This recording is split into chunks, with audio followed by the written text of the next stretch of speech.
Welcome everyone to the Ready for the Draft podcast. I am your host, Gregg Schutze. This is episode 20 of the 2021 podcast series, taking a look at the draft eligible prospects and getting you ready for the NFL draft set to begin April 29th.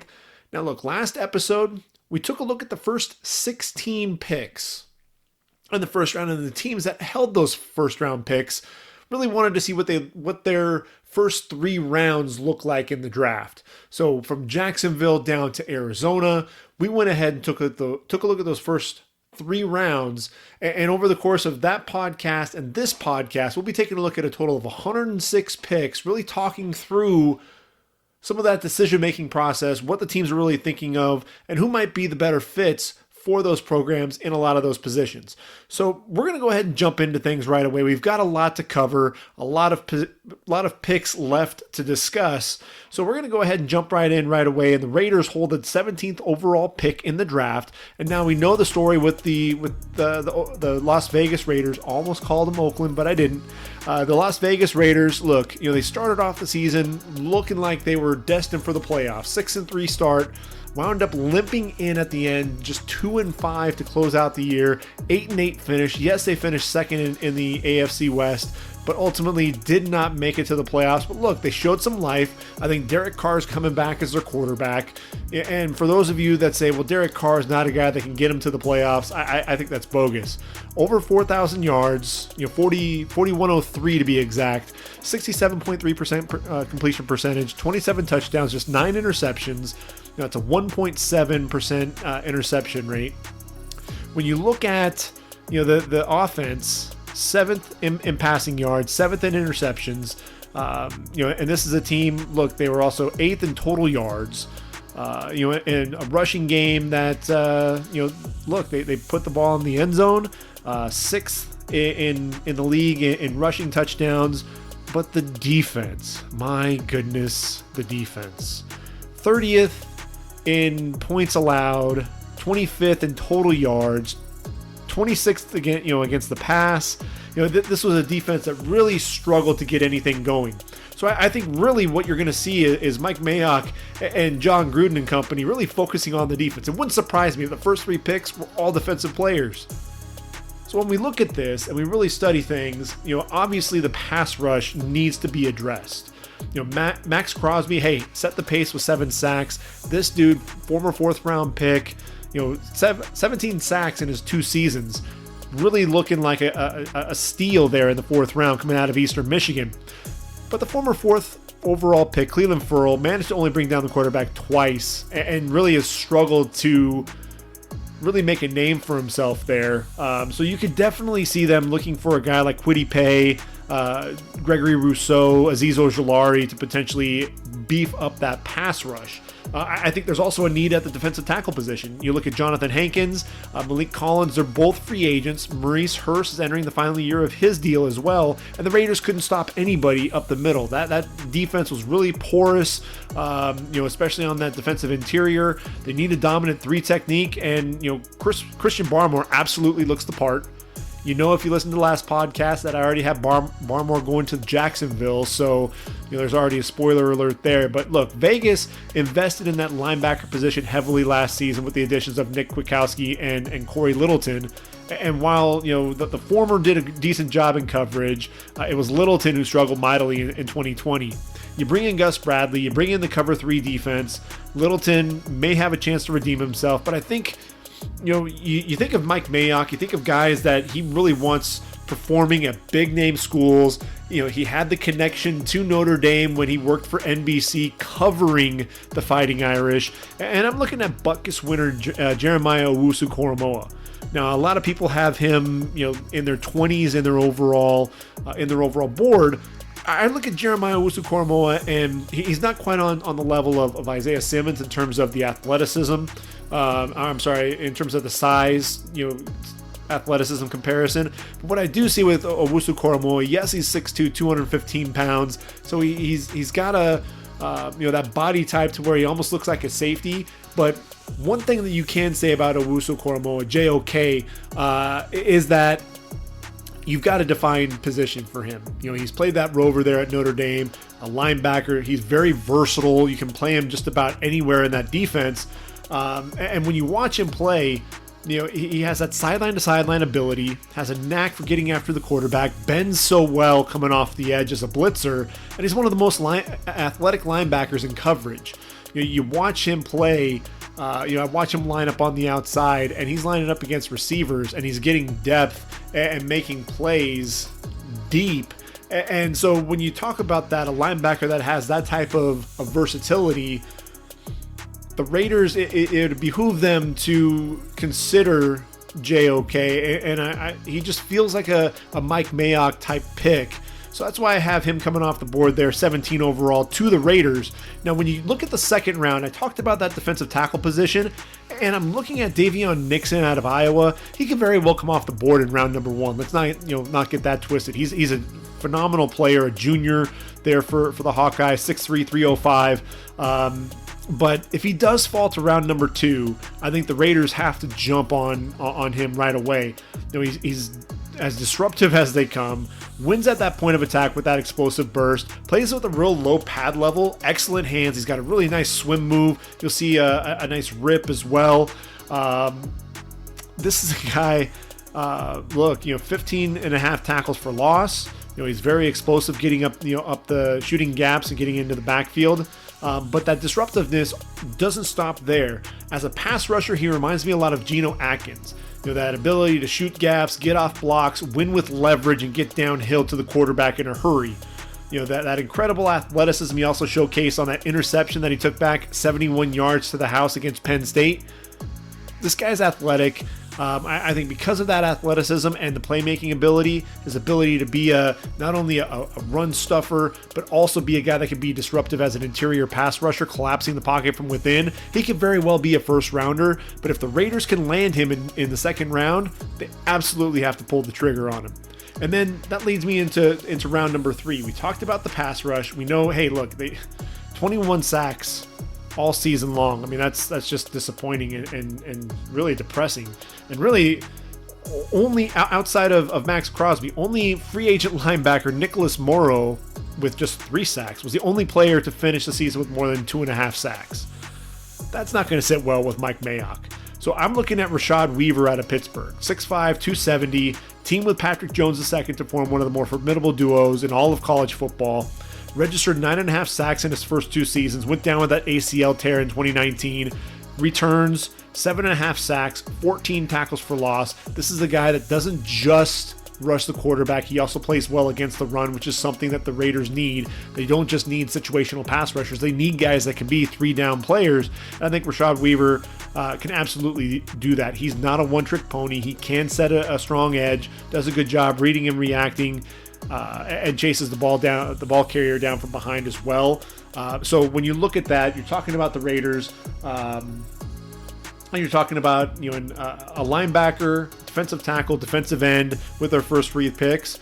And I'm working on my 4th round right now, and I see a guy like Richard LeCounte out of Georgia, 5'11", 190. This is a guy who's an excellent center fielder. I think he complements Jonathan Abram well. If the Raiders decide, look, we're going to go ahead and attack, fill in some of the gaps on offense in free agency, then I can absolutely see them using those first 4 picks on defensive players, and you can land 4 really nice players. I mean, when you think about that, Owusu Koromoa, Davion Nixon, Rashad Weaver, and Richard LeCounte, you're getting 4 really solid players who should be able to come in and make an impact right away. I mentioned the Dolphins. In last podcast, they had the number 3 overall pick, so that's why we're not going to talk about number 18. We already did. Najee Harris coming off the board there. I think that makes so much sense. When you look at Myles Gaskin, Salvon Ahmed as the only running backs in that backfield right now, with any real production to their credit, and I think they're both complementary backs. Najee Harris, he's kind of the wave of the future there at the running back position. So we're going to move to the Washington football team, number 19 overall, and I think they may have been the feel-good story of 2020. You look at their head coach, Ron Rivera, beating cancer. Alex Smith, the improbable return to the field. You look at the leg injury, nearly lost his life, then almost lost his leg, and somehow 2 years later is out there leading the team to the playoffs, winning the NFC East. It's incredible what they were able to do. So you look at it, and there are a lot of needs that need to be addressed. Obviously, former first-round pick Dwayne Haskins let go. Smith, absolutely a revelation, but he's not the long-term answer. We know that. They're going to be on the market for a quarterback, but will they trade up to land a guy like Trey Lance or that's probably the guy that they would target if they try to move up. I don't see Washington trying to trade up into the top 10 to land one of the top 3. If they stick it out at 19, this could be an offensive tackle, could be a wide receiver. You look at Terry McLaurin quietly becoming one of the league's top young wideouts, got his first 1,000-yard season this past year. Logan Thomas, converted quarterback out of Virginia Tech. He's actually a really exciting tight end.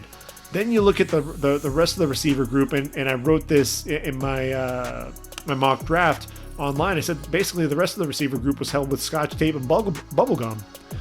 Kelvin Harmon, promising rookie season, he goes down to a torn ACL. Undrafted free agent Emmanuel Hall showed some promise, tore his Achilles tendon, and then last year's 4th-round pick Antonio Gandy-Golden, a big physical target, battled a hamstring injury. So that left Cam Sims, Steven Sims Jr., and Isaiah Wright to fill in. That trio, not bad. 86 catches, 939 yards, and 2 touchdowns, but all of those numbers failed to equal the totals that Terry McLaurin put up. So you look at a versatile playmaker like Kadarius Toney, the development from being a gadget player when he arrived at Florida into a bona fide wide receiver as a senior, that could potentially, be that pick there. He put on those skills on full display there at the Senior Bowl, the type of separation that he was creating. But, you also look at the receiver position, and there's the likes of Juju Smith-Schuster, Allen Robinson, Marvin Jones, Kenny Golladay. There are a lot of receivers that are out there that Washington could potentially target. And so I'm expecting Washington to land a wideout prior to the draft so that focus can turn elsewhere with this pick. A lot of people have them talking about taking a left tackle. So you look at Deron Christian going down to injury. Cornelius Lucas steps in, performs really well. Yeah, and then last year's 4th-round pick Sadiq Charles dislocated his kneecap and finished the season on IR, but he's another guy that could potentially show promise. If they want to go offensive tackle, Christian Darrisaw, if he's around, if he falls, I think that could potentially be an option. But there's also a need at linebacker. And I'm looking at Zaven Collins, the Bednarik Award winner, there at that linebacker position there for Tulsa, 6'4", 260 pounds. The junior also won the Nagurski Award, my favorite player in all of college football a season ago. Watching number 3 run all over the field. And, the reason why I think this pick makes sense. You look at Cole Holcomb, he looks like a keeper. He can either play the Sam or the Mike. But, John Bostic, he's in the final year of his deal. Could be expendable, could be cut. Ryan Anderson, Kevin Pierre-Louis are free agents as well. And Collins is the most versatile one of the most versatile defenders in the draft. For a guy his size, he'll probably be running in the low 4.5s, and has that speed to cover the field sideline to sideline. Tremendous blitzer, showing excellent hand usage and flexibility to bend in a hurry, getting around to the quarterback. Dynamic in coverage. 4 interceptions in 2020, and one of my favorite plays in all of the 2020 season was that 96-yard walk-off pick 6 to beat Tulane in overtime. Zaven Collins, simply put,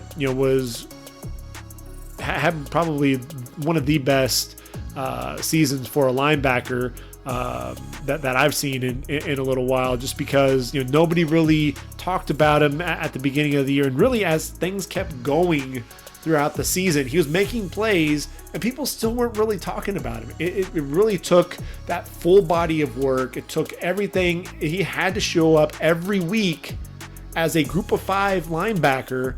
And you see what ended up happening. All-American, Nagurski, and Bednarik landing the awards, landing that, the all of the accolades. And he's a guy, to me, a lot of people are talking about, well, he can drop the weight down to 240, 245. I don't know that you really need to worry about that with him. I think you can still get a productive player, a guy that, at 260, this is a guy that's going to be able to take on blockers, be able to shed those blockers. Some people are worried about his ability to shed blocks. I'm not too worried about that. I think Zaven Collins can end up being a day one starter and a guy that can make an impact at the next level sooner rather than later. So Washington, moving on from there, number 51 overall. And, Ron Rivera loves to have that dominant pass rush up front. And obviously he's got Chase Young that's able to do that along with Montez Sweat. But you need to have shutdown corners on the back end of the defense. He had that with James Bradbury and Josh Norman in Carolina. He needs to find a guy in Washington to fill that void. And I look at Eric Stokes out of Georgia. He's 6'1", 185 pounds, the junior. Made an impact in his first 2 years with the Dogs. 18 pass breakups, also blocking a punt that he returned for a score. But it was really that junior year where he elevated his game and put everyone on notice. Use that size and elite speed. That's the thing. He's going to run probably in the 4.3s. Smothered receivers on the outside. He's instinctive. He drives on the ball quickly. Is a playmaker. Returned 2 of his 4 interceptions for touchdowns. To me, I look at him. Ron Rivera needs a playmaker, and Eric Stokes can absolutely be that guy. And then finally for the WFT, I think when we look at round number 3, wondering, all right, what is it that they're going to be looking for? I'm looking at number 74 overall in the pick that they received from San Francisco. And, look, I mentioned that the long-term uncertainty at the quarterback position, very apparent. They could stay put with that 19 overall pick. And at 74, I think that's probably about the right value for a guy like Kyle Trask. The 6'5", 239-pound quarterback there out of Florida, a guy that didn't get his first start really until Florida, and a guy who ultimately worked his way into being the number 4 fourth in the Heisman voting this past year. Again, this is a guy, to me, I think he just continued to work, continued to develop, and yes, he had a rough bowl game against OU. All the picks that he was throwing, you saw some of the arm strength limitations that really hurt him, but you also can't deny the fact that he did complete nearly 69% of his passes, a 43 touchdowns to just 8 interception ratio there, over 4,200 yards, nearly 4,300. Has the ability to read defense. Throws with anticipation and accuracy. The ball placement allows his receivers to make plays at the next level. And that's the thing. I think when you're in a Dan Mullen offense, it gives you that opportunity to run an offense that you'll see at the next level. And so I think for him, what you see there, yes, there are some arm strength limitations, but at the same time, this is a guy who can succeed at the next level. And so I don't think he's a guy that you would use a first round pick on, or really even a second round pick, but he's a guy that you could draft on in the 3rd round and potentially get a guy who has that starter potential. I compared him previously to Mason Rudolph. I think he has a higher ceiling though than Mason Rudolph, and a guy who should deserve a chance to start at the next level. Now, I mentioned Terry McLaurin and that receiving core that's being held together by Scotch tape and bubblegum. And even if those guys are healthy, they return and rejoin that wide receiver room, there really isn't a true vertical threat who can take the top off the defense in that group. And I'm looking at Dwayne Eskridge out of Western Michigan. Now look, Dwayne Eskridge, don't get me wrong, could potentially very easily be a second rounder. 5'9", 190 pounds. He showed at the Senior Bowl, he solidified his day 2 status, repeatedly generating separation with his route running and the acceleration to run away from defenders, legit 4.3 speed, explosive weapon on the outside. He's a dynamic playmaker and a guy who I think would really take that offense to the next level. You look at all the guys that I named off: Kelvin Harmon, Antonio Golden, Cam Sims, Steven Sims Jr., Robert Foster, even Emmanuel Hall. None of these guys are really burners, guys that are going to stretch the defense vertically. Terry McLaurin is an excellent route runner, but he's not the fastest guy. So you bring in a guy like Dwayne Eskridge, he just brings a completely new dynamic to that wide receiver room. And to me, it makes a whole lot of sense if you can nab him there in round number 3. Now that moves us to the Chicago Bears, sitting at number 20. Again, another team that got off to a hot start, won 5 of their first 6 before losing 6 straight. The Bears did win 3 of their final 4 games. 8-8 record wasn't enough for a playoff berth. But somehow, Ryan Pace and Matt Nagy made it another year to right the ship, get back into contention. That this offense, this offseason, there's going to be a lot of change. There's questions about the quarterback position. Obviously Mitchell Trubisky likely not going to be there. But who is going to play quarterback? Is it going to be Nick Foles? I doubt it. Are they going to look to try to trade up into the top 10 to nab one of the top quarterbacks? If they're sitting there and Mac Jones falls to them at 20, would they consider taking him? Are they going to make a trade potentially for Sam Darnold or Deshaun Watson if they can talk Houston into making a deal? Those questions remain to be seen. And, with this mock draft, I'm not going to try to forecast any of that. What I am looking at is there's a tackle situation and a wide receiver situation that we have to decide, what exactly is going to be the best scenario here. Charles Leno Jr. been a mainstay at left tackle for Chicago. Started, all 16 games in each of the last 5 seasons. But look, 7-year vet is in the final year of his contract, and he could be a cap casualty as a result. I think if Christian Darrisaw falls, you have to pull the trigger there. Elijah Vera Tucker's another guy that could absolutely be available. I'm looking at Vera Tucker, and I feel more like he's going to end up going to Minnesota at 14 instead of an edge rusher like I have with Kwity Paye. That's how I have it penciled in right now. I could see a big shuffle with him coming off the board there at 14. But the more I look at this draft, the more I feel like that may potentially happen. But don't worry, I'm not going to change up my mock draft just yet. I ultimately think this pick is going to be used on a receiver. You look at Allen Robinson, he's not expected to be back as the team's top receiving target. I think they need to pull the trigger, get a guy that's going to come in and potentially have that capability to be a wide receiver 1. I look at Rashad Bateman out of Minnesota, 6'2", 210 pounds, the junior. He seems like a natural fit. He has excellent size, has that footwork and smooth route running ability to create separation, tremendous body control, reliable hands. He's not afraid to go over the middle, can stretch defenses vertically, dangerous red zone option. And to me, he just makes a ton of sense here for the Bears.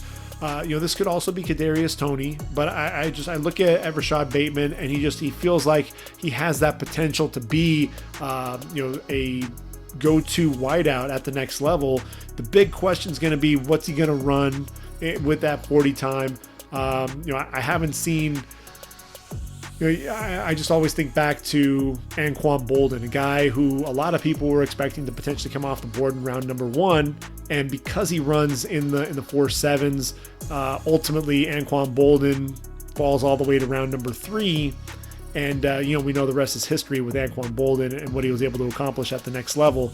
So all wouldn't be for naught with Rashad Bateman if he does run a slower time, but that just means he wouldn't come to the Bears in round number 1.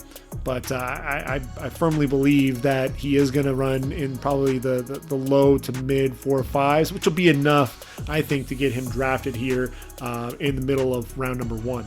Shifting to Chicago's second round pick, I mentioned that left tackle position, and I do think that Chicago's going to pull the trigger here and let Charles Leno go. But even if he is retained, look, Jermaine Ifedi's a free agent, and the team could also do better than Bobby Massey on the right side.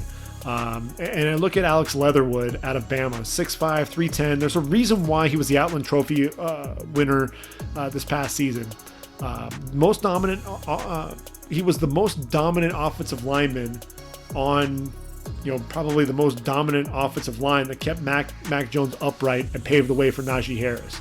He's a punishing run blocker, physical at the point of attack, plows forward to open holes big enough to drive a car through. We saw that in the playoffs time and time again. Footwork and pass protection improved this season, and he stepped up, played well when the lights were brightest. You watched the one-on-ones at the Senior Bowl, and that really raised some questions about his lateral quickness and consistency with his hands. The hands didn't always match the feet.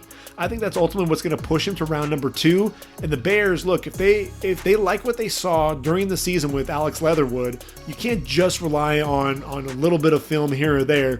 Look at the film there in 2020. I thought he did a really good job on the outside for the most part. For Bama, you can end up getting a really nice player there with starter potential in round number 2.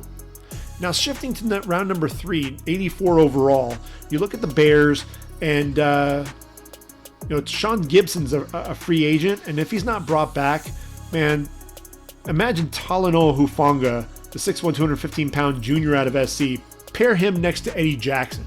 Now, Hufanga, he started his career at SC, heat-seeking missile. He'd fly around to the ball with reckless abandon, showing no regard for his body. In 2019, he hurts one shoulder, comes back, injures the other shoulder. Just a guy that, just no cares for his body whatsoever.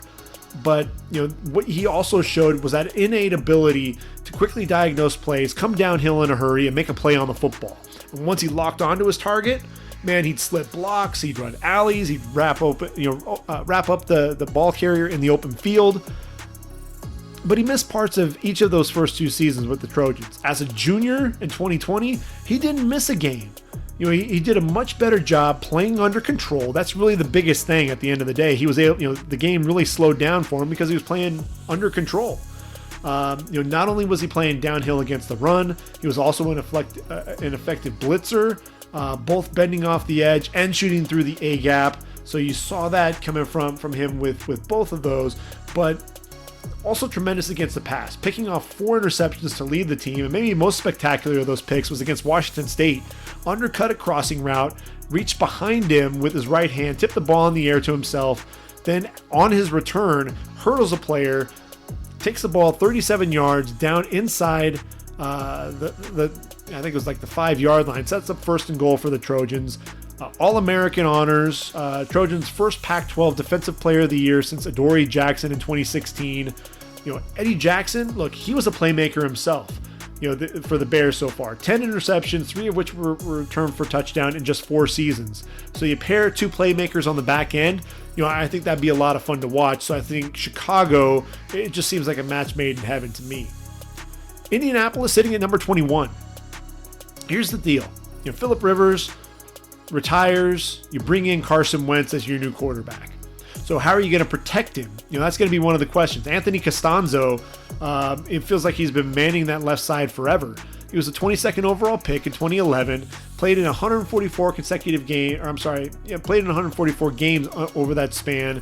And look, the Colts, reliable offensive line for years. That's kind of been their staple, right? I think Costanzo's turning the reins over to Quentin Nelson, Braden Smith, Ryan Kelly. Indy has to be looking to find Costanzo's replacement. And so is it going to be in round 1? There's a great possibility, but I look at Samuel Cosmi. He just looks so much like Anthony Costanzo. They're about the same size and weight, really. And so it's just eerie just when I look at the 2 of them. And so I think he could probably be had there on day 2. The Colts finished 40 sacks, but Justin Houston and Danico Autry, who combined for 15 and a half of those, they're both free agents, so they could use some infusion of youth. Justin Houston starting to get a little long in the tooth, and they could target one of the top edge rushers. In this case, it could be Gregory Rousseau coming off the board here. But then you also have to remember that Xavier Rhodes is 31 years of age. He's a free agent, so they could also look to get younger at corner. Is it too big of a stretch to have Patrick Surtain fall to number 21 overall? Widely considered a top 15 pick, possibly even a top 10 pick. And I think he does use his size to his advantage as a physical press corner. can be pretty handsy at times. He likes to use that length and ball skills, making plays at the catch point, has the bloodlines that don't hurt. But, I think there are a lot of yards that are gained in front of him. Again, I mentioned the handsiness a little bit there as well. Could Surtain fall? I think there's a possibility. I honestly believe that Caleb Farley and J.C. Horn, are probably better overall. Although I know that there are a lot in the draft community who think that J.C. Horn is the handsiest and grabbiest of the corners in this draft class. I think Surtain, it may be one of those things to where Surtain may come off the board at 16 to Arizona in my mock draft, and J.C. Horn is penciled in here to the Colts. We'll have to kind of see how everything plays out here, but I wouldn't be surprised if Surtain does fall. We have to see what that long speed looks like down the stretch. Now at 54, I mentioned Samuel Cosmi. That's where I think they go. This past season, Pro Football Focus noted that Cosmi led the Longhorns in blocks that led to a touchdown or a first down with 25 to go along with 28 total knockdown blocks. He's more of a finesse tackle, so I think he really needs to hit the weight room, add some of that lower body strength required to really anchor and be a drive blocker in the running game. So that, to me, would make a lot of sense there for Indy, though, in round number 2. And then round 3 for them, that was the pick that they ended up giving to the Eagles at 85 overall. So the Colts won't be drafting in round number 3, but I think it was definitely worth it to land Carson Wentz, get your quarterback. Hopefully he can really resurrect his career with Frank Reich again, and that reunion. But round 4, I've got Indy taking Ade Ogundeji out of Notre Dame, 6'4", 268. The defensive end here, he's a guy who I think has surprising lateral quickness. The agility was shocking. Running backs trying to bounce it to the outside, and he was able to show that he can get off blocks, get to the perimeter, and drop running backs for no gain. That athleticism, to me, shouldn't go unnoticed, and I think he's a nice 4th round find, and so I think that's ultimately where they get their pass rusher. Moving on to number 22, Tennessee Titans. I mentioned Gregory Rousseau, and I think this is ultimately where he's going to go. Now, obviously, Tennessee finished 2020, 11-5 record, AFC South crown, but they failed to get past the first round of the playoffs. So I think they have to address that pass rush. Only got 19 sacks this past season. Harold Landry led the team with just 5.5 sacks. And then they had a D-line trio of Jeffrey Simmons, Daquan Jones, Jack Crawford, combined for another 7. They tried to bring in Jadeveon Clowney to bolster that pass rush. Didn't even register a single sack through the 8 games that he played in before he tore his meniscus. So not only did the Titans finish dead last in the league in sacks, but according to Pro Football Focus, they also finished 31st in the league in pressure rate at 17.3. So I know Jones and Crawford are both free agents, so they could target Christian Barmore with this pick. Incredibly disruptive as an interior pass rusher with those 8 sacks this past season. But I think Tennessee, if they've got one of the top edge rushers sitting there in Gregory Rousseau, they have to jump on him. And look, Rousseau, we know he's very raw. He played his redshirt freshman season at the U with 15.5 sacks. He was a converted wide receiver, so the physical traits are off the charts with this guy. He could go as high as number 14 to Minnesota, but to me, I think because there's a lot of projection with him, and obviously you point to the 2019 season and say, look, the production was off the charts. Some of the sacks, the players were forced into him, or the quarterbacks were forced into him on his side. You still can't, knock the fact that this guy was explosive, a playmaker, has incredible length. And I just think that there's some other guys ahead of him that we'll see come off the board first. I think ultimately there's going to be a big debate between him and Kwity Paye as the first edge rusher off the board. Rousseau's going to have to show that he is polished as a pass rusher, because look, he sat out the 2020 season, which would have been a way for teams to really see how he's progressed from his redshirt freshman to his redshirt sophomore season, and we didn't get to see that. So he's going to have to prove that he does have what it takes to make that leap. And that's going to be the big question mark. And if he does showcase that in the workouts and in whatever type of combine we're going to see, then we may see his draft stock climb to a point to where he passes Kwity Paye. Just for me, I don't see that right now. So I mentioned that defensive end and defensive tackle position, and I'm looking at Tennessee, and I see Osa Odigizua there in round number 2 at 53 overall, 6'2", 270, so a little undersized, but the infusion of that pass rush ability, that's something that they need to really look at. And Osa, he's a little bit shorter than his older brother, Oamabe, but what he does bring, is this different kind of ferocity to the game.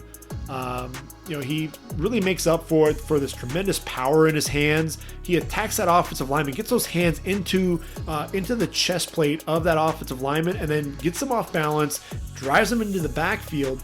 And that push as that interior rusher, that's really where he excels. First step quickness, then the leverage to generate that speed to power, be disruptive in the backfield. I think that's what Tennessee could use there up front, and I think he'd be a nice fit there. Tennessee has 2 picks in round number 3, 86 overall. I'm looking at Elijah Moore out of Mississippi, 5'9", 184 pounds, the junior. This is a guy who is dynamic. Biletnikoff Award finalist, 86 receptions, over 1,100 yards, and 8 touchdowns in just 8 games. He's sudden off the line, fearless going over the middle, soft hands, threat to go the distance on any play. And look, A.J. Brown, proven to be a second-round steal. Adam Humphries has found a home after being an undrafted free agent. But even if Corey Davis is re-signed, and I don't know that he will be, there should be on the market who could stress defenses from the slot, and I think Elijah Moore is that perfect guy to be able to do that for them.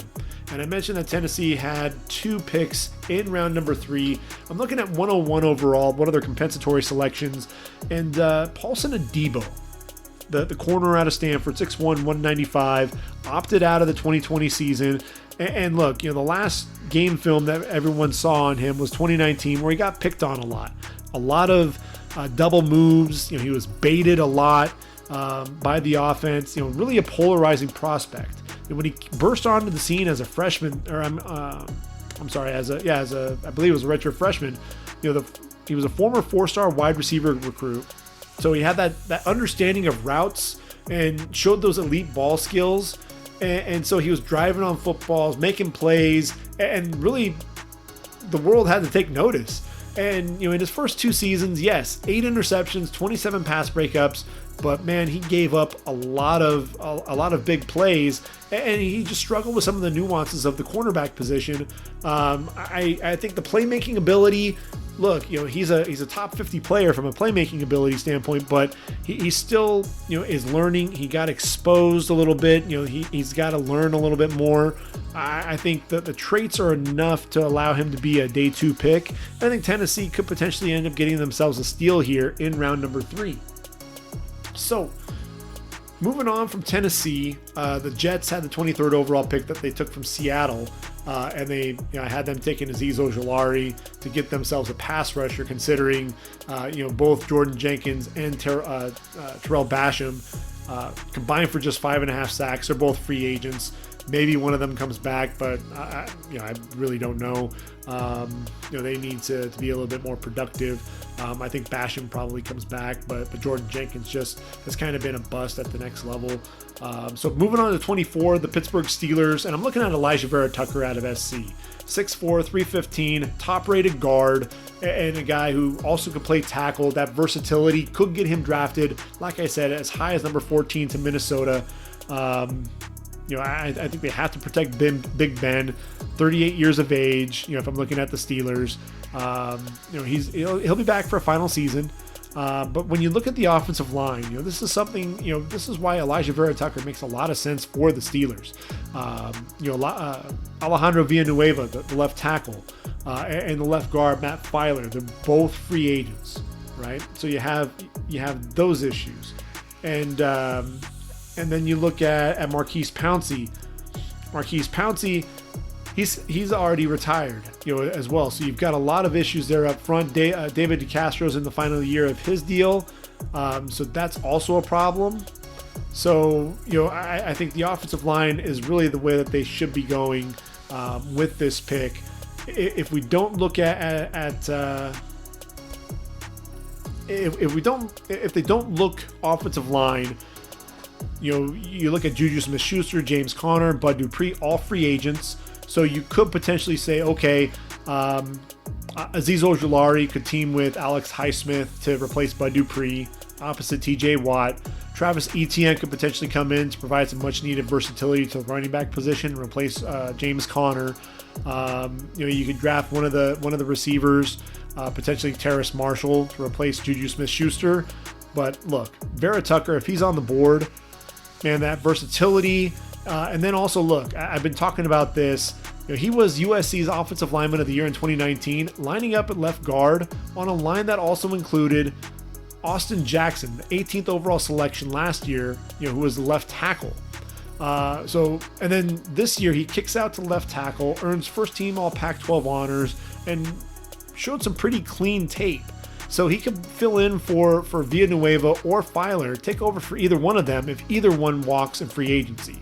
So I think that makes a ton of sense there with, ultimately. So when you move on to round number 2, 55 overall, and I mentioned, Marquise Pouncey. Let's think about this for a second. In 11 years in the league, 9 Pro Bowls, 5 All-Pro selections, including 3 on the first team.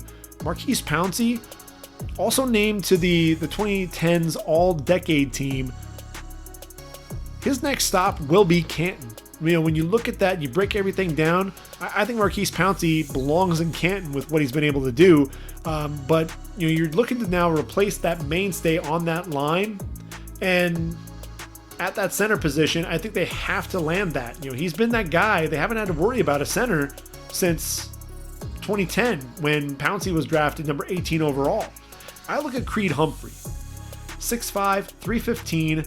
I thought he made a name for himself as the redshirt freshman pivot as a part of the Joe Moore award-winning offensive line in 2018. That's the top offensive line in the country. It's the biggest trophy, and it follows the offensive line around that wins it the previous year. So when you look at it, he lines up. He's the only freshman on a very veteran line. But then in 2019, they had to replace Orlando Brown Jr., Cody Ford, Ben Powers, and Drew Samia, all guys that are playing at the next level now. So he led that new group of starters to yet another Big 12 championship and a berth in the college football playoff. Humphrey, look, man, a former wrestler, understands leverage, does a really good job dropping those hips, getting low at the point of attack, quick with his hands, he anchors well, didn't give up a sack in 1,200 pass plays over the last 2 seasons, according to Pro Football Focus. He's not the best athlete, but look, he's a plug-and-play center at the next level, and I think the Steelers, it behooves them to, if they're looking to replace Marquise Pouncey, they're serious about that. I think you could end up getting Creed Humphrey, and you won't have to worry about the position for another decade. The Steelers, we saw this with their head coaches. Whoever it's been, whether it was Chuck Noll to Bill Cowher to Mike Tomlin, they like that longevity at the at the position. Big Ben has been the quarterback for forever, and so I think you get a center in there, you won't have to worry about it for 10 years. It feels like that'd be a nice match for Pittsburgh. So Pittsburgh moving on to the 3rd round, and look. Nose tackle Tyson Alualu, he's a free agent. If he leaves, I think Pittsburgh needs to find their new guy in the middle. And look, they had Casey Hampton anchoring the middle of that D-line for 12 seasons. They need to get a big dude, and I'm looking at a dude, there's nobody bigger than Tyler Shelvin at LSU. I mean, he's 6'4", 346. The junior, don't look at the stats. This is a dude who just eats up blockers. He's stout at the point of attack. He's difficult to move, allows the linebackers to make a ton of plays behind him. Moves pretty well for a big guy, though. Doesn't move quite as well as Casey Hampton, but and yes, I wrote that he's got a long way to go to match the 5 Pro Bowl selections that Big Snack racked up. But that power, that's something that's really been lacking there up front for the Steelers in the middle. And I think you get Shelvin, you let him anchor that, and he'll take up a lot of space. And those linebackers playing behind him are going to make a lot of plays. So I think that makes a ton of sense there for the Steelers in round number 3. So the Jaguars I had at number 25, taking Christian Barmore, as I mentioned. So now that moves on to Cleveland at 26. And look, Kevin Stefanski, he did what 11 head coaches before him couldn't accomplish. Actually won a playoff game. That wild card win over the Steelers was the franchise's first since Bill Belichick led the Browns to a win over his future team, the Patriots, back in 1994. One of the fiercest running games with Nick Chubb and Kareem Hunt. Baker Mayfield made some significant strides in that passing game. O-line gave up just the 8th fewest sacks in the league. Another incredible mark. Defensively, Cleveland had its moments. It held Patrick Mahomes to just 196 yards passing in individual playoff games. Myles Garrett had another All-Pro season, tallying another double-digit sack season. Denzel Ward was 3rd in the league in passes defended. But they need to upgrade that front 7 to not only put more pressure on the quarterback, but also shut down the run. Now Olivier Vernon ruptured his Achilles tendon in Week 17 against the Steelers. Probably won't be available for the start of the 2021 season. Also a free agent, and he may not be back. You've got Adrian Claiborne, also in the final year of his deal, and he's 33 years of age. I think he's more of a role player at this point. And you look at, he was the only defensive end with more than 3 sacks outside of Garrett and Olivier Vernon. Myles Garrett, simply put, needs a running mate. And you look at Jalen Phillips out of Miami, 6'5", 266 pounds. The junior was one of the more complete pass rushers in the country. Absolutely fits the bill here. Phillips, he battled those injuries at UCLA, considered retirement at one point, but remained healthy in 2020 after transferring to the U. And he shows that needed burst of flexibility to get to the edge as a speed rusher, but then also has the power in his hands to push the pocket from within. So if the medicals check out, Phillips could end up coming off the board in the top 20. But if there are any questions there, I think he could fall to Cleveland there at 26, and I think Cleveland would be ecstatic. Myles Garrett would love it as well. You get that running mate and a guy that can really help you, coming off the edge. And teams will have to, focus on him a little bit more. And maybe Myles Garrett won't see so many double and triple teams. So the Browns, after that, I do think that Zaven Collins has a chance to move there. You look at the linebacker Sione Takitaki. There could be room for an upgrade there. So I think the Cleveland Browns could end up taking Zaven Collins if he's there at 26. So that'll be something to keep an eye on. So the Browns in round number 2, looking at 59 overall. They've got a pair of corners on the outside that they can rely on in Denzel Ward and Greedy Williams, right? But if they want to take the next step, they need someone to really hold down the nickel. Elijah Molden out of Washington, man. 5'10", 180 pounds, might be the best nickel in this class. Took full advantage of that chance to start in 2019, finished with 4 interceptions, breaking up another 12 passes, a pretty twitchy dude, fluid in his transitions, trusts his eyes, driving well on the football without any wasted movement. I think this would be a nice pick for the Browns. They get themselves a really nice core of defensive backs there. Denzel Ward, Greedy Williams, Elijah Molden, all young corners. I think that would bode well for them in the long run. So Cleveland has 2 picks in round number 3, and I'm looking at number 90, and the Browns, OBJ, Odell Beckham Jr., his future in Cleveland has to be up in the air. We saw the Browns offense, frankly, perform better without him. So I think he could be on the way out. Rashard Higgins may leave in free agency as well. So really you're left with Jarvis Landry and Donovan Peoples-Jones as the 2 guys to really rely on in that receiving core. And I look at the Browns, they invested heavily in the tight ends last offseason with the free agent acquisition of Austin Hooper and drafting Harrison Bryant in round number 4. I think it's entirely likely that we'll see at least one wide receiver drafted this year. I think Tylan Wallace would be a great fit here. 6 foot, 190 pounds out of Oklahoma State. Breakout sophomore season, 86 catches, 1,489 yards, 12 touchdowns, Biletnikoff Award finalist. He was on pace for another big season as a junior, 903 yards through just 9 games until an ACL tear cut that season short. Battled injury again in 2020, but still racked up another 922 yards. So there's no doubt that he's absolutely productive. You just worry about some of those injuries. I think that's what's going to push him down a little bit. But look, make no mistake, Wallace plays bigger than that size. I mentioned 6 foot 190. He may even be a little bit shorter than that. But He always seems to enjoy that physicality on the outside. Corners will want to get physical with him. I watched him against Tulsa and the big corners there, Ali Green and Caleb Evans. They're big, tall guys, 6'3", wanted to push him to the sideline. He loved that. He just seemed to eat that up. Does a great job getting late separation, adjusts well to the ball, and attacks it while it's in the air. He's really a lot of fun to watch, and I think Baker Mayfield would love throwing the football to this guy. And then Cleveland, just a couple of picks later, got another pick from New Orleans, 92 overall, and Aleem McNeil just feels like a Cleveland Brown to me. 6'3", 320, the junior. Look, Larry Ogunjobi's a free agent this offseason. Sheldon Richardson in the final year of his deal.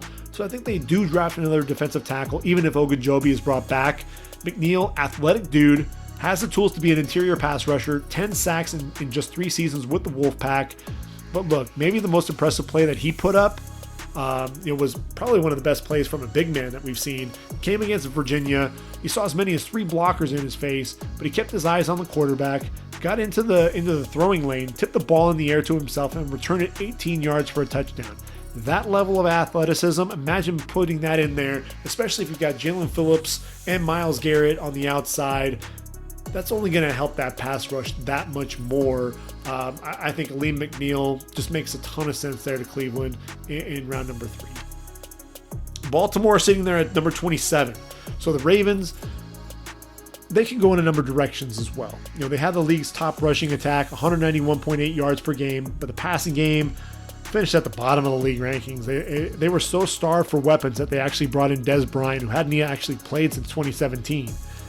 Dude was signed off the streets.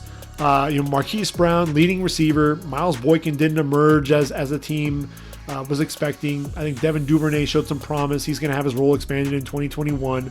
But with the lack of production at the position, Bryant, Willie Snead, free agent market, probably gone. I think you have to look for a receiver. I think Baltimore is going to make a play for Allen Robinson. And Kenny Golladay, Chris Godwin, Juju Smith-Schuster, Marvin Jones. If they decide to use this pick on a receiver, I think Kadarius Toney, Terrace Marshall, Rashad Bateman all make sense. The pass rush as well has been inconsistent, lacking some star power. They landed Yannick Ngakoue, but his performance in 2020 was underwhelming for them.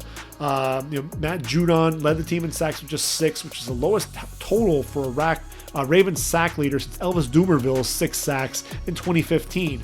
And then to make matters worse, Judon, Ngakoue, Tyus Bowser, and Pernell McPhee are all free agents. So that's going to command attention on the open market. So I think edge rusher is going to jump to the forefront as well. I think this pick could potentially, if Azeez Ojulari is kicking around here at 27, he could potentially be the guy. But look, Orlando Brown Jr., he moved to the right side, or from the right side to the left tackle after Ronnie Stanley went down to that fractured and dislocated ankle. Now that he's had that taste of the left side, he wants to remain over there. That's what he played at OU. So I think, the Ravens, they're moving on from him. Jalen Mayfield out of Michigan, 6'5", 320. He seems like the clear-cut option here. He established himself as one of the more powerful offensive tackles, generates a ton of movement in the running game, also improved his footwork and hand usage and pass protection in 2020. That's really what I saw from him. Looked like he was much more comfortable as a pass protector. He'll address that glaring need up front, which will allow the Ravens to look at more of the offensive weapons and the edge rushers on day 2. So when we move to day 2, what do the Ravens do? Sitting there at number 58 overall, how about you get Rondale Moore out of Purdue? 5'9", 180 pounds. Get him in there to give Lamar Jackson another receiver to throw to other than Mark Andrews and Marquise Brown, the 2 guys out of OU. Now look, Rondale Moore, household name as a true freshman for the Boilermakers. 114 catches, 1,258 yards, 12 scores, freshman All-America honors. Injuries derailed his last 2 seasons there at Purdue. So he's really a high-risk, high-reward type of prospect. Depending on how the medicals check out, he may fall even further than 58 overall. But when healthy, few exhibit the explosiveness off the ball, his suddenness in his route running, and then that speed to go the distance on any play. He's also a workout warrior. He's often, they made it a point to talk about how he used to live with the offensive line. And when you bench 405 pounds and squat, 600 pounds, it makes sense why you do that. But again, those injuries are definitely going to be that red flag. If he's healthy, this is a dude, if you got Marquise Brown stretching the defense and you allow Rondale Moore to run things underneath, and then let Mark Andrews stretch things, up the seam, you've got, another playmaker that you have in your arsenal. So the Ravens in round number 3, I mentioned that they needed to find a pass rusher, and I think this is really where they're going to do that. And for Baltimore, look, they traded the number 91 overall pick to Minnesota, but they do have a draft pick towards the end of the draft, number 105 overall, one of the compensatory picks. And here with the Ravens, what I'm looking for here, I think Jason Owe, he may not fall this far. I think this is more so, I think he's a freakish athlete. I think he's going to test through the roof athletically. I think teams are going to fall in love with that, and he'll get drafted a lot higher. But he's so raw. He hasn't lived up to the hype yet. You can see the explosiveness, absolutely. He had 5 sacks in 2019, but the roster also included Yetur Gross-Matos and Micah Parsons. Without them in 2020, teams focused more on him, and Owe didn't respond. He failed to record a single sack in 7 games, and that, he's not a can't miss rush prospect. A lot of people have him in their top 5, and I don't see it. I think, I may be in the minority here, but I think his true value is in the 3rd round. If Baltimore's patient and they get their hands on this athlete, then they might be able to mold into a pass rusher. I wouldn't take a chance on him until round number 3.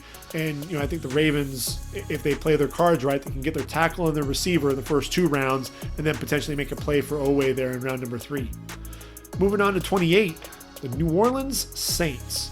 Now, New Orleans, here's a team, they yet again made that run to the playoffs after that 12-4 record. Came up short against Tampa in the divisional round. Obviously, they need to figure out what's happening with Drew Brees. 20 years in the league, it's hard to say goodbye, especially to the all-time leading passer, second in passing TDs and completion percentage. What are they going to do at quarterback? Are they going to try to find someone that's hitting free agency, bring them in to compete with Taysom Hill? Will they've got Jameis Winston. Does Sean Payton believe in him? Do they try to either trade up or hope that Mac Jones falls to them? A lot of question marks there. I think if they stay put at 28, Mac Jones probably won't fall to them. They could potentially pick up an eventual replacement for Malcolm Jenkins, land TCU's Trevon Merrick. I think that makes sense. But I think their bigger need may actually be at linebacker. Alex Anzalone will probably walk in free agency. Quan Alexander could potentially be a cap casualty as well after dealing with his Achilles injury. And look, Nick Bolton out of Missouri, 6 foot 232, the junior, chase linebacker, incredibly productive as a volume tackler, racking up nearly 200 tackles in the last 2 seasons. He just flies around to the ball, takes the right angle to the football, a terror behind the line as well, 17.5 tackles for loss in his career. Also showed surprising ball skills, 16 passes defended in his career there with the Tigers. You play him next to DeMario Davis, that'll give the Saints some real versatility at the linebacker position. Moving on to round number 2, and really with the Saints here, 60 overall. Free safety Marcus Williams gave up 12 receptions on 14 targets according to Pro Football Focus. He's a free agent. So if the Saints want to move on from the former 2017 second round pick, they may actually be able to look at Central Florida's Richie Grant, the 5'11", 200-pound senior, Thorpe Award finalist. And look, he put on a show at the Senior Bowl. He showed off the ball skills. As a sophomore in 2018, became an All-American after hauling in 6 interceptions while also racking up 106 tackles. He shows tremendous range over the top against the pass, isn't afraid to mix it up coming downhill in the box against the run. I think he's that playmaker that they can add there in the back end of their defense. And I mentioned that they could potentially look for Merrick to replace Jenkins. I like really going with in round number 2, taking that option of getting Richie Grant to potentially replace Marcus Williams there at the free safety position. And then you look at the Saints, they've got a couple of picks there in round number 3. And the first one is not their traditional pick. That was traded again, like I said, to Cleveland. But they do have two compensatory picks. The first one at number 99 overall.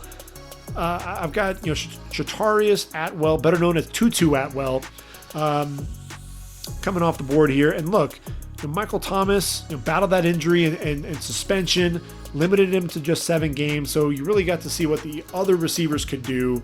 And look, non-receivers were 1 and 3 in receiving yards. In Alvin Kamara, who also led the team in receptions, and then Jared Cook, the tight end. Emmanuel Sanders, Traquan Smith, they tried to make up for it in their absence, and they were 2nd and 4th in receiving yards.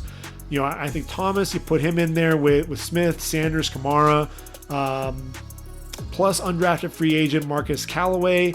I thought he showed some promise. So why would the Saints actually target a receiver here in round number 3? Well, Sanders' impact can't be understated, but he's 33 years of age, entering the last year of his deal. You get a guy like Tutu Atwell, you add him to the picture, you have your future threat both on the outside and in the slot, because he can not only stretch defenses vertically, but he also has that dynamic playmaking ability with that suddenness and lateral agility to make people miss in the open field. He's diminutive. He's 5'9", 165 pounds. He's not one for really being much of a blocker on the outside, and not really a guy, from a contact balance standpoint. He's going to go down pretty easily, which is why I don't see him valued as high as some people. Some people actually have Tutu Atwell in their top 5 receivers. I don't have him that high, but I think he is deserving of a day 2 pick, albeit a late one. And then at 106 overall, depending on what happens with the quarterback position, they may end up re-signing Jameis Winston. You've got Taysom Hill on the roster. Whatever they do there, I ultimately think they can get a quarterback here at 106 overall, and that's Davis Mills out of Stanford. 6'4", 225 pounds. The junior, look, he's played, right around the same number of games as Trey Lance, believe it or not. He's actually only played in 14 games in 3 seasons with the Cardinal, but I think he still has the tools that you're looking for, in a quarterback. He has that arm strength to push the ball outside the numbers and down the field with ease. He gets the ball out before the receivers even out of their breaks, and has that ball placement to fit the ball in the tight windows where only his man can make a play. Also light on his feet, showing he can manipulate that pocket a little bit, and he can also beat you with his legs. Did complete 65% of his passes, but he also threw 8 interceptions to just 18 touchdowns in 13 games. So I think he needs to cut down on the mistakes and not rely so heavily on that arm strength. And I think he does need some seasoning before he'd be ready to take over a program. But I think he does have starter potential, which is why I think the Saints could pull the trigger here at the end of day number 2. Green Bay Packers sitting at 29. And look, Aaron Rodgers had another MVP season. And, ultimately within a game of the Super Bowl before Tom Brady took him down, he needs playmakers with him. And look, I know that, Jordan Love was drafted. And look, Jordan Love was their first offensive player that they actually selected since Derek Sherrod, the offensive tackle with the 32nd overall pick in 2011. So obviously taking Jordan Love, that pick shouldn't be taken lightly, but again, Aaron Rodgers, he's under contract for 2 more seasons. He needs some help on the offensive side of the ball. Can we get him help, please? That receiver position, either offensive line, get Wyatt Davis if Lane Taylor hits free agency, maybe get a tackle potentially there as well. But man, he needs some help. You could potentially opt to take, Levi Onwuzurike to get a defensive end, possibly Tyson Campbell, Eric Stokes at corner. But if they go defense, it makes you wonder more and more about what the future really holds for A-Rod here with the Packers. I just think, they need a receiver. Now, look, I know that the Packers, it's not out of the realm of possibility that they take a receiver, but look, the last time they took one, Javon Walker back in 2002. But I think this is the year that they do it. Devontae Adams, he's a superstar at the receiver position. Stellar numbers yet again. I mean, this is absolutely ridiculous. 114 receptions. for 1,374 yards and 18 touchdowns. And we have Marquez Valdez-Scantling and Alan Lazard. Lazard was one of my favorite players coming out of Iowa State. But those two guys, 66 catches, a little over 1,100 yards and 9 touchdowns. They actually finished behind Robert Tonyan and Aaron Jones in receptions behind Adams. I think Rodgers needs to get more weapons in the passing game. I think this is where Kadarius Toney can come off the board. He'll bring that dynamic to that passing attack that they've been lacking since Randall Cobb left. 6 foot, 193, very sudden. He was creating just giant separation, just these gaps between him and the corners at the Senior Bowl. And so I think he makes a ton of sense. Yes, you can talk about him not being all that polished and talk about the route, his running and the route running and all of that, but the guy still makes plays. He's still very sudden to change of direction, and he's only continuing to get better and better each and every year. Round number 2, sitting there at number 62 overall, the Packers, they need a physical corner on the outside. I think Kevin King is gone more than likely. And I look at Rodarius Williams, 6 foot, 195 out of Oklahoma State. The senior is the brother of Greedy Williams. This dude's a twitched up corner, good size, instincts that allow him to play blanket coverage on the outside, drives quickly on the ball in zone, rarely out of phase, forces those quarterbacks to make the perfect throw to complete their passes down the field. And then when the ball arrives, he has the knack for timing those jumps and really making a play at the catch point. He hasn't gotten the hype that his brother has, but I think he's the more complete prospect at this point in their career. You pair him with Jair Alexander on the outside, and that's a really nice combo. And then Green Bay in round number 3. Let's see. Overall, that's number 93. And look, Robert Tonyan, he was nice for the Packers. Finished the season, again, as that second leading receiver behind Devontae Adams. But Mercedes Lewis, the ageless wonder, he's a free agent, shouldn't be counted upon to come back. And I think Green Bay did draft Jay Sternberger in the 3rd round in 2019. Only managed 12 receptions a season ago, but I think he still has a chance to make an impact. But I think you can add another tight end who can be a complete total package for them. And I'm looking at Tommy Tremble. I think this is a guy who can be a weapon in the passing attack, can be a physical blocker in the running game.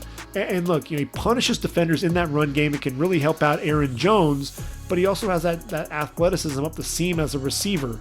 And so I think he's just scratching the surface of the type of potential there. 6'4", 248, the junior there out of Notre Dame. I think he'd be a great fit, and he can end up being a favorite of Aaron Rodgers, I think, sooner rather than later. Number 30 overall, the Buffalo Bills. Hey, again, making excellent strides under Sean McDermott in 2020, becoming an AFC power behind a stout defense and one of the best quarterbacks in Josh Allen, a guy who, the difference between 2019 and 2020, it's unreal. There are options here. Matt Milano, he's become one of the best young linebackers in the league. He's going to be commanding top dollar there. So they'll be looking for his replacement. And I think Nick Bolton could potentially be the guy here. You line him up next to Tremaine Edmonds, makes a ton of sense. I think the top priority may actually be protecting Josh Allen. You look at Deion Dawkins, he's really the only guy that you can count on at the starting position. You look at right tackle Darrell Williams, he's likely a candidate to walk. So you got to find his replacement ultimately. I think there may not have been a more devastating finisher in the running game than Tevin Jenkins out of Oklahoma State. 6'5", 320 pounds, repeatedly drove his man into the ground with authority. If you got to see the game against Texas this past season, you would have seen him take on Joseph Asai on an outside zone play and work him down the line before driving him 5 yards down the field, then planting him along the sideline at the whistle. It was just a devastating play. It was a lot of fun to watch from two guys who are top 50 selections. Very competitive player as a pass protector, surprisingly nimble, quick to shoot those hands inside. Tremendous strength at the point of attack. Also played some left tackle at the 2020 position, so he can fill in on the left side in a pinch, but had to move back to the right side after an injury. change of direction needs a little bit of work, but he's only given up 2 sacks in his career, according to Pro Football Focus. And those came in 2018. I think, to me, Tevin Jenkins is a week 1 starter, and the Bills, it would make a ton of sense to be able to protect their investment there at the quarterback position. Number 61 overall, I mentioned, needing a replacement for Matt Milano. I'm looking at Dylan Moses out of Alabama, 6'3", 235. Now, Moses, look, he was expected to lead Bama's defense in 2019, tears that ACL in fall camp before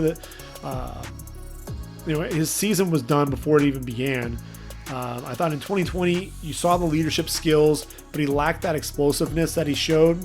And he actually admitted that he wasn't 100%, was still reeling from some of the effects of that knee, still showed some speed to the sideline and a nose for the ball coming downhill, looking to deliver that big hit whenever he arrived, effective as a blitzer, shooting gaps, getting after the passer.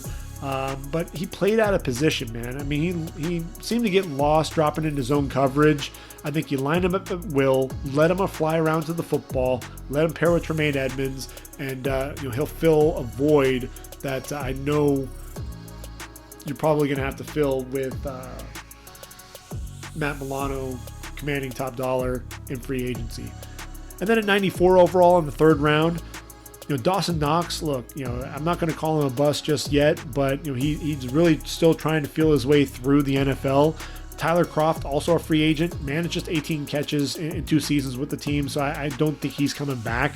I think it would behoove the Bills to take a tight end at some point in the draft. I could see them staying in the Northeast, getting their guy in Hunter Long. 6'4", 253, the junior out of BC. Downfield threat in 2019 for the Eagles, averaging 18.2 yards per reception. And then in 2020, this dude was Phil Jurkovic's security blanket. Finished with at least 4 receptions in 7 of the 11 games in which he played. He can come in, push Knox for playing time, and potentially even take over that starting spot if Knox falters. So I think that really makes a ton of sense there. The Bills, they get their linebacker there in round 2, get an offensive lineman to protect Josh Allen, and you also give him a weapon in Hunter Long there in round number 3.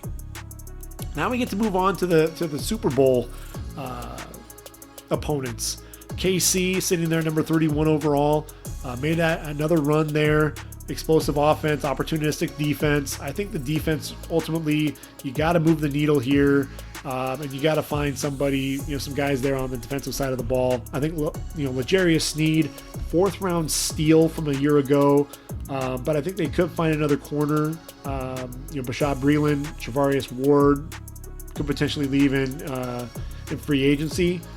Tyson Campbell, Eric Stokes could potentially be consideration here. Another guy who's really making a name for himself, and I'm high on him. I wasn't sure if he would be a in 1st round consideration, but the more I watch and the more I look at this cornerback class, I think Greg Newsome out of Northwestern could absolutely be a 1st rounder. But I'm looking at their pass rush, right? And so Frank Clark, Chris Jones, team's top 2 sack artists, both signed through the 2023 season, but after that, they need some help. Defensive ends Tano Passanio and Alex Okafor combined for 4 sacks. They're both free agents. So I think they need an upgrade at this point. And I look at Carlos Boogie Basham, 6'4", 285. Dude's a physical freak with a nonstop motor. And I think he can really complement Clark and Jones with that pass rush. Tremendous size, gives him some scheme versatility there. Impressive explosiveness. Had that 36-inch vertical leap. And then obvious power. I mean, bench pressing over 400 pounds, squatting over 700 pounds. Incredibly productive for the Demon Deacons, 19.5 sacks, 35.5 tackles for loss over the last 3 seasons. Doesn't necessarily bend well off the edge, but that hand usage allows him to still get off blocks in a hurry, and uses those secondary moves to to pressure the quarterback from within. I think Boogie Basham makes a ton of sense for KC there. Looking at round number 2, this is where they could go with their corner if they don't get it in round number 1. Aaron Robinson out of Central Florida, 6'1", 190. Really good length at the corner position. Has the experience to play both on the outside and in the nickel for UCF. That versatility, I think, will get him on the field early for the Chiefs. And then in round number 3, I think they need help at the pivot, especially if Austin Ryder isn't re-signed. He's a free agent. And look, they could bring in this year's Remington Trophy winner as his replacement, Landon Dickerson, 6'5", 315 out of Bama. Excellent size and length, tremendously physical at the point of attack. That jolt with his hands gets guys off balance, and then once he locks on, he's not letting go. Has the skills to be a first-round offensive lineman, but the torn ACL this year was his third season-ending injury of his career. I think he was really affected. His first 2 years there at Florida State. Medicals are a major red flag with him, which I think is going to push him into day 2 range. But if he can stay healthy, I think he could really be that missing link along the interior of KC's line. I think round 3 is probably where he ends up falling. He may be at right around the end of day 2. I'm sorry, the second round, but I really think the third round is probably where he goes. When healthy, he's probably the best center in this draft class. I just don't know if he's going to stay healthy or not. And then finally, Tampa at number 32 overall. Tom Brady taking Tampa back to the playoffs for the first time since 2007, and then their first Super Bowl berth since Super Bowl 37 back in 2002. Top 3 offense and a top 10 defense. So really, where do they want to go? What happens with the offseason? Several players as free agents. Leonard Fournette, LaShawn McCoy, Chris Godwin, Antonio Brown, Aaron Stinney, Josh Wells, Joe Haig. So that's running backs, receivers, offensive line. Ndamukong Suh, Shaquille Barrett, Levante David, defensive ends and linebackers, and then nickelback Ross Cockrell, all key players hitting the market this year. I think really the primary concern should be the offensive line, protecting TB12 as much as possible. Bucks knew that they got a steal when Tristan Wirfs fell all the way to number 14. I mean, I was surprised that happened. He was my top offensive lineman in last year's draft class. Ollie Marpet, been pretty consistent at the left guard. They could still use that upgrade over Donovan Smith at left tackle, who's still under contract for 1 more year. Also right guard, where Aaron Stinney filled in as well. So I think Smith probably remains the left tackle for 1 more year. I think Wyatt Davis could end up being the guy here if he's on the board. That could potentially be a nice pickup there to be that right guard. But I'm also looking at Leonard Fournette. He's been the power back that Tampa's needed while Ronald Jones kind of delivered the speed on the perimeter. But neither one was really much of a threat in the passing game. You look at what Travis Etienne has done. Over 5,000 yards on the ground. Hauled over 100 passes in his Clemson career. And he's always had that breakaway speed. I think that's really what we've talked about. His first 2 years, tremendous speed. But his final 2 years there really worked on the weight room, allowing him to have more power. And really showed that contact balance, that leg drive, making him more a complete back. Add Travis Etienne to this roster, let him play with Ronald Jones a second, and adds another weapon, another dynamic to that passing attack. Could be a lot of fun there in Tampa, watching him out of the backfield. 64 overall, that pass rush. I mentioned Shaq Barrett, JPP. Devastating duo for the Super Bowl champs. I think Shaq Barrett's probably going to end up being a franchise, getting the franchise tag again. I think they'll still have to add another edge rusher. And I look at Patrick Jones out of Pittsburgh, 6'5", 260, very disruptive as a pass rusher over the last 2 years, 17.5 sacks. Nice array of pass rush moves. Can beat the tackle with speed off the edge. Nice ripper arm over, beating that oversetting offensive tackle with an inside move to the quarterback. The Senior Bowl was really interesting, because he was during the practice, during the one-on-one, 17% win rate according to Pro Football Focus. That was the lowest among all edge rushers. When it came to game time, dude was a menace. 2 sacks, 4 QB pressures. He may not fall all the way to 64, but if he does, I think Tampa has to jump on him. And then the Bucks, sitting there at number 96 overall. I think this is, you look at Donovan Smith, and really he hasn't lived up to that 3-year, $41.25 million deal. And while he does have 1 year remaining, I think Tampa has to look for his replacement. And I look at Spencer Brown out of Northern Iowa. I think he's this year's Mekhi Becton. He's 6'8", 321, punishes defenders off the edge. I mean, he just throws them aside with ease. It's like he's taking out the trash, just throwing them. Surprisingly athletic for a guy his size. Also incredibly powerful, though. Put up a 500-pound bench press in 2020 which in and of itself is impressive. But when you think about this guy's length, I mean, that's pretty impressive. So I know that there's going to be an adjustment period, but give him, time, and I think he'll end up being the starter at left tackle for Tampa in 2022. So we've gotten through the first 32 picks, but we know that there are some teams that don't have a first round pick. So that's going to be the Rams, the Seahawks, and the Texans, and I'll take you through those draft picks, what I see happening there. First with the Rams, we know what happened. Jalen Ramsey, trade. They don't have a first round pick. Jacksonville has that.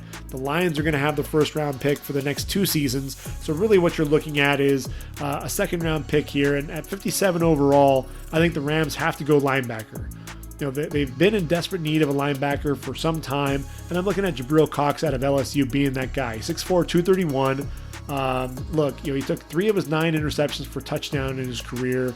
He was, tremendously productive. He was awesome for North Dakota State. That team went 45-1 during his 3 years there. During that time, 258 tackles, 32 going for loss, 14 sacks, and 38 starts. Grad transfer, goes to Baton Rouge, and picked off KJ Costello, returned that 14 yards for a score in his debut with the Tigers against Mississippi State. Really good size. Also shows that change of direction to play sideline to sideline against the run and the pass. Incredibly instinctive with a nose for the football, a knack for making plays in the passing game. He will bring that dynamic ability there that really was missing in that linebacking core there for the Rams in 2020.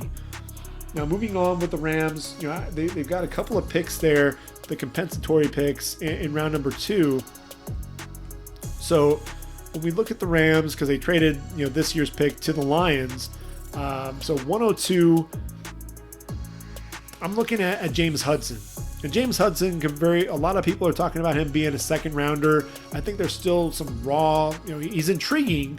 I think he's still raw, so I think he may fall to round number 3. The Rams may look to actually trade up to get this guy. He's 6'5", 310, only a junior.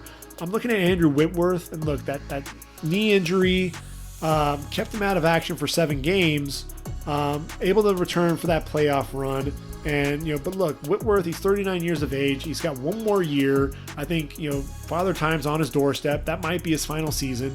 So I think the Rams look for his eventual replacement. Hudson has that athleticism.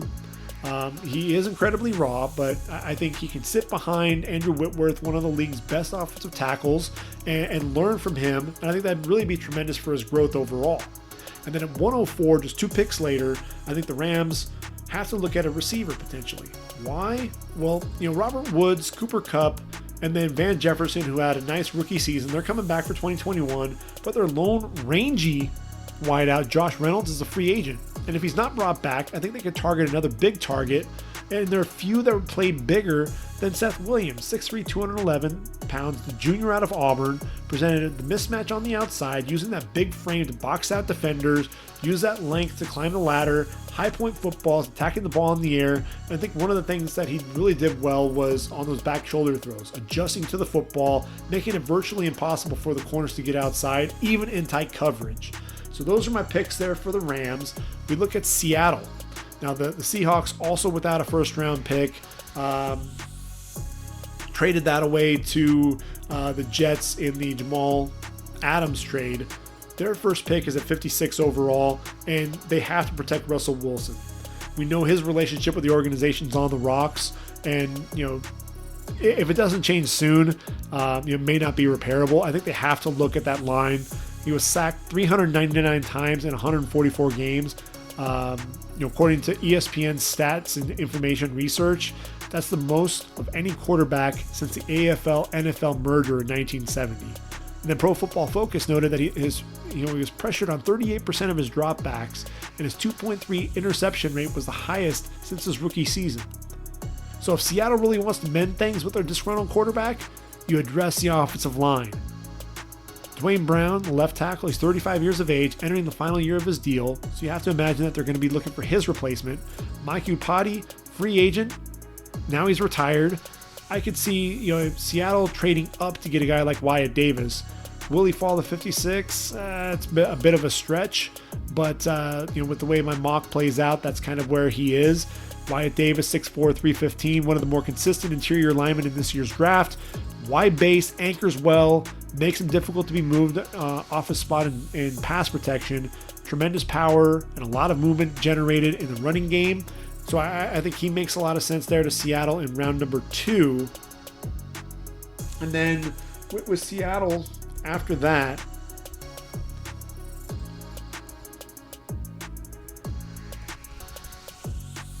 they traded away their third round pick, also going to the Jets, number 87 overall. So really what I'm looking at, Seattle, there could be a few different directions that they go, but I was just looking at their running back situation, the receiver position. In round 4, number 129 overall, I think Demetric Felton out of UCLA would actually be a nice pickup. Pete Carroll loves the guys from the Pac-12. Felton, 5'10", 200. I thought he ran the ball really well there for the Bruins, a converted receiver, got a lot of time at the receiver position, made guys look silly. Had a nice double move on Thomas Graham, made him, just completely embarrassed him there on the outside. So he's somebody to keep an eye on there for Seattle at some point there. And then the Texans. Texans don't have a pick until round number 3. They could make a play for a quarterback with with the first pick in the draft. Whether it's trading up potentially to get a quarterback if Deshaun Watson, that whole deal, what happens there, if they trade for a first round pick. But look, if Deshaun Watson remains in a Texans jersey on draft day, I think you can focus on the cornerback position. Garyon Conley and Vernon Hargreaves are both free agents. But now that J.J. Watt's been released, I think the bigger need actually is at defensive end. I think that's where they ultimately turn their focus. And J2 Fele out of USC could absolutely be a second round pick. But at 67 overall, that'd be tremendous value. 6'3", 305, the junior disruptive 3-down lineman, quick penetrator against the run, uses that burst, powerful hands, along with a quick swim move to beat blocks, get after the passer as well. Needs to watch that pad level because it kind of gets creeping up and he gets neutralized if he's firing too high off the ball. But again, scheme versatile, doesn't have to come off the field on third downs. I think he'd be a nice pickup for Houston there in round number 3.